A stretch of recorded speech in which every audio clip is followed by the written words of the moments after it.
Bukan cuma diberhentikan tidak dengan hormat, Ferdy Sambo juga dijatuhi hukuman ini di Makobrimob. Yang pertama adalah sanksi etika, yaitu perilaku pelanggar dinyatakan sebagai perbuatan tercela. Yang kedua, sanksi administratif berupa yang pertama, penempatan dalam tempat khusus selama 21 hari. Dan yang kedua adalah pemberhentian tidak dengan hormat. Irjen Pol FS menyuruh melakukan dan menskenario peristiwa seolah-olah terjadi peristiwa tembak-menembak di rumah dinas Irjen Pol Ferdy Sambo di Komplek Polri Duren 3. Berdasarkan hasil pemeriksaan keempat tersangka, menurut perannya masing-masing, penyidik menerapkan pasal 340, subsidiar pasal 338, junto pasal 55, 56 KUHP dengan ancaman maksimal hukuman mati, penjara seumur hidup, atau penjara selama-lamanya 20 tahun.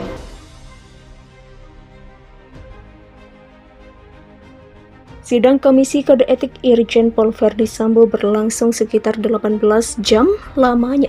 Dimulai dari Kamis 25 Agustus pukul 09.25 dan berakhir dengan pembacaan putusan pada Jumat dini hari pukul 02.00 waktu Indonesia Barat.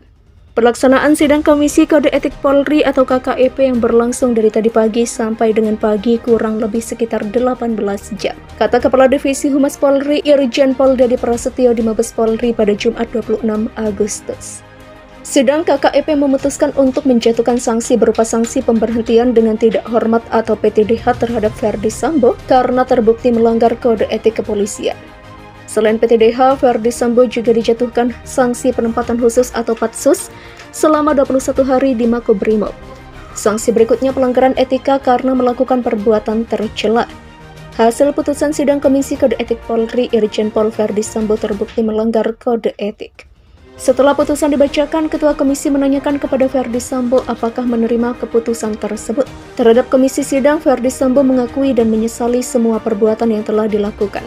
Ferdy juga mengajukan haknya untuk mengajukan banding dan siap dengan segala putusannya. Kami mengakui semua perbuatan dan menyesali semua perbuatan. Izinkan kami ajukan banding, apapun putusan banding kami siap menerima, kata Sambo.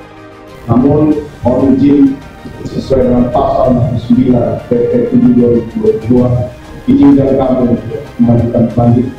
Apapun putusan banding kami siap untuk melaksanakan. Dalam kesempatan itu, Sambo juga menyampaikan permintaan maaf kepada sejawatnya. Sidang etik Polri dipimpin oleh Kabak Intelkam Polri Komjen Pol Ahmad Doviri, dihadiri oleh Ferdy Sambo dan 15 orang saksi. Ke-15 saksi yang dimaksud Brigjen Pol Hendra Kurniawan, mantan Karopaminal, Brigjen Pol Beni Ali, ex-Karoprovos, Kombes Pol Budi Herdi, Kapolres Jakarta Selatan nonaktif, Kombes Agung Nur Patria, ex-Kaden Abiro Paminal dari Kombes, dan Kombes Susanto, ex-Kabak Gakum, Proprovos Div Propam. 5 saksi lainnya yakni AKBP Ridwan Soplanit, AKBP Arif Rahman, AKBP Arif Cahya, Kompol Cuk Putranto, dan AKP Rifaizal Samuel. 2 saksi dari Patsus yakni Hari Nugroho dan Murbani Budi Pitono. 3 saksi lainnya adalah tersangka kasus pembunuhan Brigadir J yakni Barada Richard Eliezer, Bribka Riki Rizal, dan Kuat Ma'ruf. Mantan Kadif Propam Polri Irjen Ferdy Sambo tersangka pembunuhan berencana Brigadir J atau Brigadir Nofriansyah Yosua Huta Barat menyampaikan permohonan maaf kepada institusi Polri. Permintaan maaf itu disampaikan secara langsung di hadapan tim Komisi Kode Etik Profesi atau KKEP usai sanksi pemecatan terhadap dirinya dibacakan di gedung TNCC Mabes Polri Jakarta Selatan pada Jumat 20 Agustus 2022 dini hari waktu Indonesia Barat. Mohon maaf kepada senior dan rekan-rekan perwira tinggi, perwira menengah, dan perwira pertama, dan rekan Polri, kata Ferdy Sambo. Dia mengaku dari lubuk hatinya yang terdalam merasa bersalah atas perbuatannya melakukan pembunuhan kepada Brigadir J. Dengan niat yang murni dan tulus, saya ingin menyampaikan rasa bersalah dan permohonan maaf yang mendalam atas dampak yang muncul secara langsung. Demikian ujarnya. Ferdy Sambo memohon agar permintaan maafnya diterima. Dia mengatakan siap menanggung semua konsekuensi hukum atas perbuatannya.